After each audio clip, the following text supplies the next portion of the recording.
Nous sommes le samedi 26 janvier. Bonsoir à toutes et à tous et merci de nous rejoindre dans cette édition de 22 h. Dont elles sont les principaux titres. Vers une transformation numérique de la justice, c'était le thème d'un atelier organisé par le ministère de la Justice en collaboration avec l'ANPI et Onderobi. L'enquête sur l'attentat du 15 janvier progresse. Kabila fait ses adieux au palais présidentiel en République démocratique du Congo.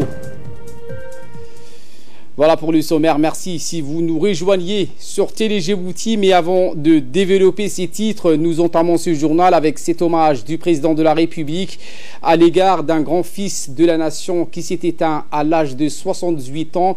Il s'agit de défunt Hassan Meeke Dagué. Le président de la République a rendu ce samedi un vibrant hommage à la mémoire du défunt Hassan Meeke Dagué, célèbre notable djiboutien originaire de la ville d'Obok, qui est décédé aujourd'hui même. Dans son éloge posthume, le président Guélé a décrit le défunt notable djiboutien de patriote invétéré qui a toujours œuvré en faveur de la paix et de la cohabitation pacifique dans notre pays. Il restera longtemps dans la mémoire de ses compatriotes pour la mobilisation dont il fait preuve à l'époque de notre détermination pour l'indépendance nationale, a également déclaré le président Guélé, qui s'est par ailleurs souvenu d'un homme généreux et toujours disponible. Je forme le vœu que Dieu Tout-Puissant accorde son paradis éternel au défunt notable djiboutien, a enfin souhaité le président de la République. Né en 1941, le défunt a été le patriarche d'une famille de 10 enfants. Hassan Meeke Dagué eut une carrière professionnelle très remplie. Outre sa carrière de fonctionnaire, il était surtout connu pour le statut du chef de village d'Obok qui, depuis 1996, fut sans discontinuité le sien. Travailleur infatigable, doté d'une forte présence d'esprit et d'une disponibilité hors pair pour toujours servir son peuple. Après sa retraite bien méritée du port en 1996, Hassan Meeke Dagué a successivement occupé de nombreuses charges et fonctions publiques dans les postes de vice-président du Conseil régional d'Obok en 2002, secrétaire exécutif du Conseil régional d'Obok de 2006 à 2011, citoyen modèle. Il reçut de son vivant en 1990 la distinction la plus élevée décernée par notre pays, en l'occurrence la médaille de l'ordre national du 27 juin. Que le Tout-Puissant l'accueille dans son paradis éternel. Inna lillah wa inna ilayhi raji'un. Autre communiqué provenant donc de la présidence, mais cette fois l'Inde décerne l'une des plus hautes distinctions au président Guélé à l'occasion de son 70e anniversaire de la fête nationale de ce pays. La République de l'Inde a désigné vendredi, le président djiboutien Ismail Omar Guelleh, l'heureux récipiendaire de la Padma Vibhushan, l'une des plus hautes distinctions civiles qu'elle décerne. L'attribution de ce prix au président Guelleh s'inscrit dans le droit fil de son engagement permanent en faveur de la sécurisation, de la stabilisation et de la pacification de cette partie stratégique de la Corne de l'Afrique. Elle s'inscrit également dans le droit fil du portrait acquis par notre pays qui, sous l'égide du président Guelleh, renvoie depuis plus d'une décennie l'image d'une plateforme d'intégration et de lutte contre le terrorisme et la piraterie maritime. Je vous le disais en titre, l'Agence nationale pour la promotion de l'investissement, en étroite collaboration avec le ministère de la Justice, sont pleinement engagés dans la transformation numérique, la mise en place d'un système automatisé ayant pour principal objectif la traçabilité des dossiers et la sauvegarde des documents. Cette ambition se consolide au gré d'une rencontre qui s'est tenue hier au Sheraton Hotel. Explication.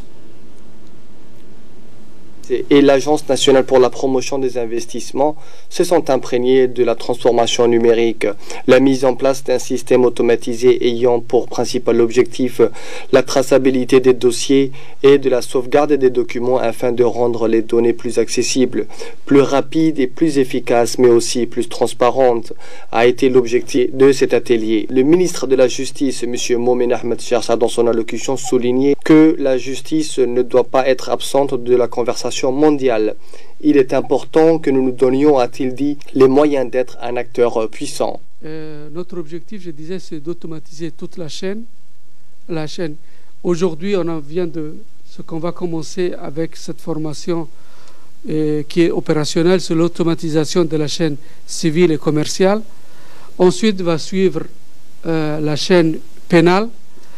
Et vous savez, au civil comme au pénal, nous avons souvent des pièces du dossier qui se perdent en cours de route, au cours de la procédure. Mais l'informatique et l'automatisation mise en place maintenant au civil et commercial permettra, il n'y aura plus de pièces du dossier manquant parce que tout sera dématérialisé, tout sera disponible en version électronique. Le ministère de la Justice et l'ANPI se sont engagés dans une dynamique de transformation ambitieuse au profit d'une justice plus lisible, plus accessible et plus efficace. Cet engagement fait écho aux besoins d'adaptation du service public de la justice à la culture du numérique. Au cours de cet atelier, les participants ont eu des explications détaillées des solutions innovantes. Cet atelier a vu la participation des hauts cadres du ministère de la Justice, des cadres de la NPI et des huissiers. Cadre du projet Mon école à moi, initié par l'UNFOP, il a lancé sa troisième journée d'action éco-citoyenne ce samedi à travers tout le pays. Ce projet qui est destiné à cultiver un esprit et une mentalité citoyenne chez les enfants, les parents et l'ensemble de la communauté rencontre un succès phénoménal puisqu'il mobilise les foules partout dans les établissements scolaires du pays. Ainsi, dans la capitale et les régions, les établissements scolaires ont été le théâtre d'une forte mobilisation parmi la communauté éducative, les leaders associatifs et communautaires ainsi que les forces vives du pays.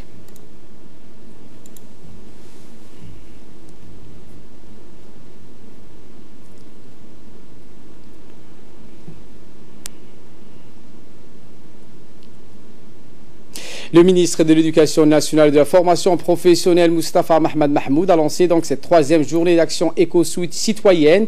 De nombreuses personnalités se sont donc joints à cette journée de mobilisation lancée par le ministre, à commencer par son collègue de la communication, Abdi Youssouf Sougué, mais aussi la vice-présidente de l'UNFD, Mme Hasna Hamad Bilil, et la star de la chanson djiboutienne, Awale Aden Deheye, et le pianiste de renommée internationale, Arido.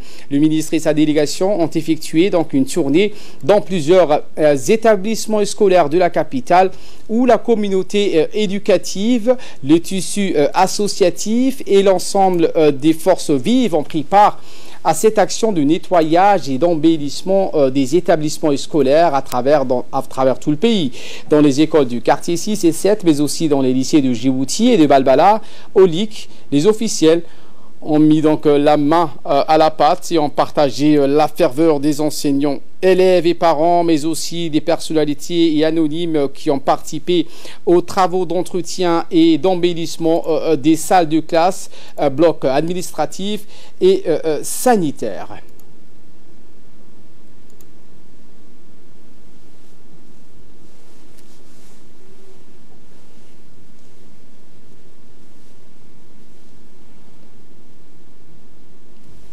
Au sein de toutes les écoles, de tous les collèges et les lycées, nous avons observé une implication de tous les parents concernés, des élèves aussi, et il y a un engouement autour de cette journée. Nous sommes aujourd'hui vraiment très fiers. Nous avons réalisé beaucoup d'activités. Ça ne concerne pas que le nettoyage, cela a concerné une multitude d'activités qui va de nettoyage jusqu'à l'embellissement et à la même réhabilitation de certaines parties des établissements scolaires. Nous félicitons et nous remercions le ministre de l'Éducation nationale et de la formation professionnelle qui a initié cette journée. Nous remercions aussi le président de la République, son Excellence M. Ismaïla Omar Guelleh.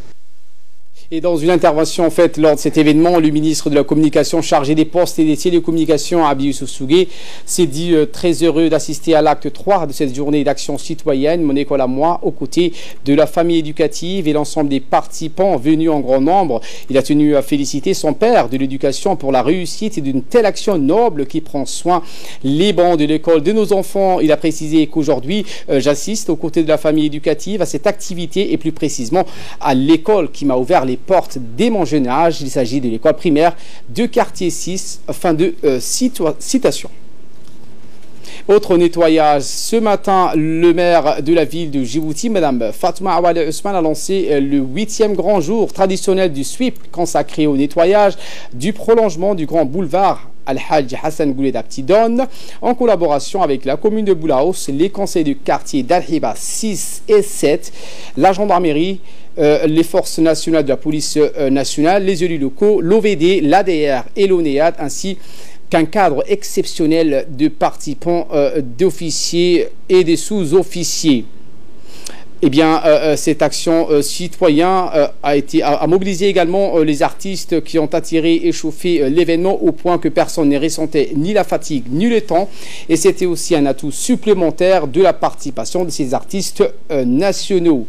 Avec une force de mobilisation encore plus grande et un balayage inhabituel, les participants ont ramassé les ordures, repeint les trottoirs et ont même planté des arbres sur le sol central. Cette journée de nettoyage a rassemblé tous les habitants de la ville de Al-Hiba, du quartier d'Al-Hiba, sans exception, et ont participé à ces grands événements tant attendus par ses habitants.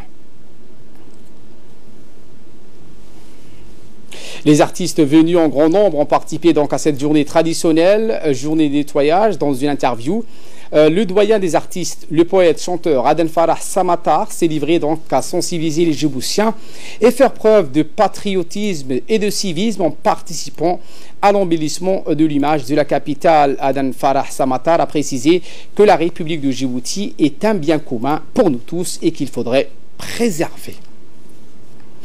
Le chargé d'affaires de l'ambassade saoudienne à Djibouti, Ishaq Ben Ibrahim Al-Uraini, et le secrétaire exécutif du Haut Conseil islamique du ministère des Affaires musulmanes ont co-présidé hier une cérémonie de clôture des activités de l'attachement religieux saoudien durant l'année 1439.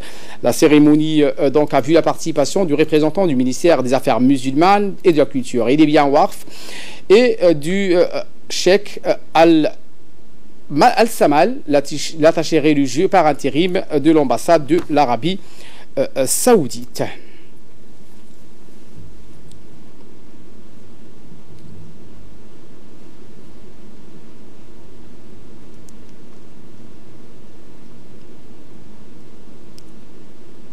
Sport à présent, où la fédération djiboutienne d'athlétisme a organisé la 20e édition du 15 km de Djibouti Télécom hier après-midi. Pour cette belle journée brillante par les étoiles, les athlètes djiboutiens ont été accompagnés par leur coach et le staff avec la participation des athlètes coopérants, les participants des différents établissements tels que les forces armées djiboutiennes, la gendarmerie nationale, les gardes pénitentiaires, les gardes-côtes, Djibouti Télécom, les forces françaises stationnées à Djibouti, et ce en présence du président de la fédération djiboutienne d'athlétisme, M. Saïd Ismail Hassan, le directeur général de Djibouti Télécom, M. Assoué, et le général des armées djiboutiennes, Zakaria Cheikh Ibrahim, ainsi que de responsables de chaque club. La compétition, qui est à sa 20e édition, est divisée en deux catégories, 7 km et le 15 km. La première place pour le 7 km a été remportée par Abdourazak Hassan Guiré de la garde-côte. Concernant le 15 kg, il a été remporté par l'athlète des forces armées djiboutiennes qui a été triple vainqueur, en l'occurrence Moumin Bouh Gheli.